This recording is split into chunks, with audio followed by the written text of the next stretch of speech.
এর এক ঢাললে সব একদম লাফালাফি শুরু করে দিবি তাজা তাজা। ও মা রে, তোমাদের ঢালছি না, তোমার বুঝেছো? আসসালামু আলাইকুম গাইস, যে মাছগুলো ফাইনালি কুটে নিলাম, এগুলো এখন আমি কেটে নিব। শুটকি দেব তো,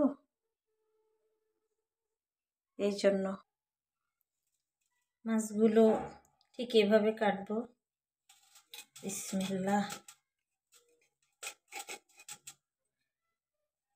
ছোট ছোট করে কাটলে শুকাবে মাছগুলো ভালো। সেই 2:30টার দিকে আনছে মাছ, আর এখন এই অবস্থা। কাটলাম এতক্ষণ, তাজা মাছ লাফিয়ে লাফিয়ে মানে এদিক ওদিক চলে যাচ্ছিল। আমি ছোট ছোট করে নিব, ছোট করে খাইতে ভালো লাগে। এভাবেই দিয়ে দিব সুতোতে গেঁথে, ছাদে দিব না, ছাদে ওঠা ঝামেলা, এই জন্য। আর চাবিও অ্যাভেলেবল দেয় না বাড়িওয়ালা, এই জন্য নিচেই দিব, বেলকনিতে ঝুলিয়ে দিব। এইভাবে কেটে নিই। তো ভিডিওটা ভালো লাগলে শেয়ার করে দিন।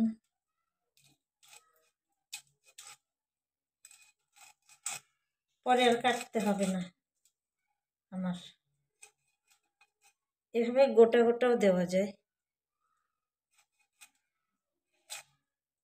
আমি একবারে রান্না করার পর রান্না করার জন্য যেমন নেব সেভাবে কাটতেছি। তবে ছোটগুলো একটু বড় বড় রেখে দিব, দেখা যাক কেমন শুকায়। যে এইভাবে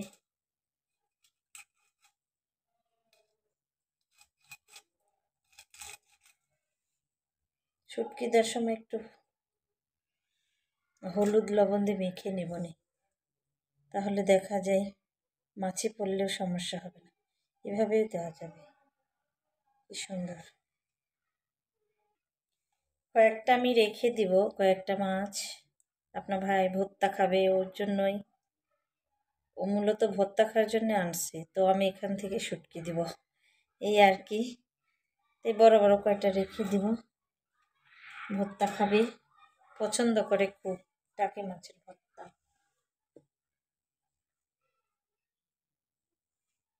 গাইস, এখন আমি হলুদ দিচ্ছি, হলুদ লবণ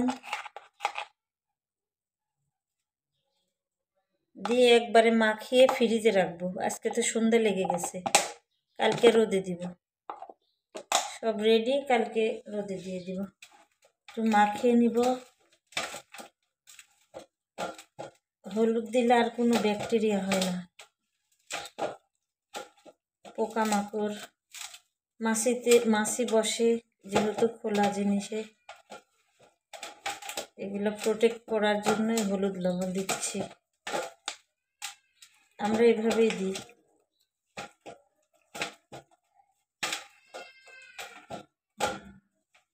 আজকে গোটা গোটাই রাখলাম, ছোট ছোট করলাম না। এই তো মাখানো হয়ে গেছে, এখন আমি সুই সুতা দিয়ে গেঁথে নেব। এই যে গাইস, এইভাবে করে চামড়া শক্ত আছে মাছের,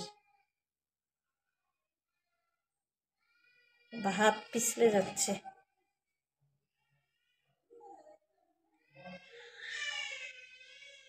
এই যে এভাবে করে গাইস, এই যে আমার মালা গাঁথা শেষ। তো এখন আমি রেখে দিব, মেলাক্ষণ ধরে কাজ করতেছি। যেভাবে সবগুলা গেঁথে নিয়েছি। তো ভিডিওটা ভালো লাগলে শেয়ার করে দিবেন, আর আগামী ভিডিও দেখার আমন্ত্রণ সবাইকে। আল্লাহ হাফেজ।